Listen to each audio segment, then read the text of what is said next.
കൊല്ലം കുണ്ടറ പടപ്പക്കരയിൽ വീട്ടമ്മയെ വീടിനുള്ളിൽ മരിച്ച നിലയിൽ കണ്ടെത്തി. പടപ്പക്കര പുഷ്പവിലാസം വീട്ടിൽ പുഷ്പലതയാണ് മരിച്ചത്. പുഷ്പലതയുടെ പിതാവ് ആന്റണി ഗുരുതര പരിക്കുകളോടെ ചികിത്സയിലാണ്. മകൻ അഖിൽകുമാറിനെ കാണാനില്ല. മകൾ ഫോണിൽ വിളിച്ചിട്ടും എടുക്കാതിരുന്നതിനെ തുടർന്ന് സമീപവാസിയായ ബന്ധു വീട്ടിലെത്തി അന്വേഷിച്ചപ്പോഴാണ് പുഷ്പലതയെ മരിച്ച നിലയിൽ കണ്ടെത്തിയത്. പിതാവ് ആന്റണിക്ക് തലയ്ക്ക് ഗുരുതരമായി പരിക്കേറ്റിട്ടുണ്ട്.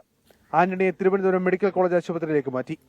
സമീപവാസികൾ അറിയിച്ചതനുസരിച്ച് കുണ്ടറ പോലീസ് സ്ഥലത്തെത്തി പരിശോധന നടത്തി. പുഷ്പലതയുടെ അച്ഛൻ ആന്റണി അണ്ണനെ അദ്ദേഹത്തിന് വെട്ടേറ്റ നിലയിലും അദ്ദേഹം ഇപ്പം മെഡിക്കൽ കോളേജിലാണ്. നിർഭാഗ്യവശാൽ പുഷ്പലത മരണപ്പെട്ട നിലയിലാണ് കണ്ടെത്തിയത്. പോലീസ് അന്വേഷണം ആരംഭിച്ചിട്ടുണ്ടെന്നാണ് പറഞ്ഞത്.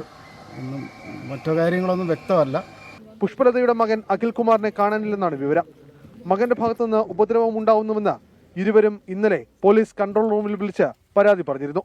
ഇതിന്റെ അടിസ്ഥാനത്തിൽ പോലീസ് എത്തി മകന് താക്കീത് നൽകിയിരുന്നു. 24 കൊല്ലം.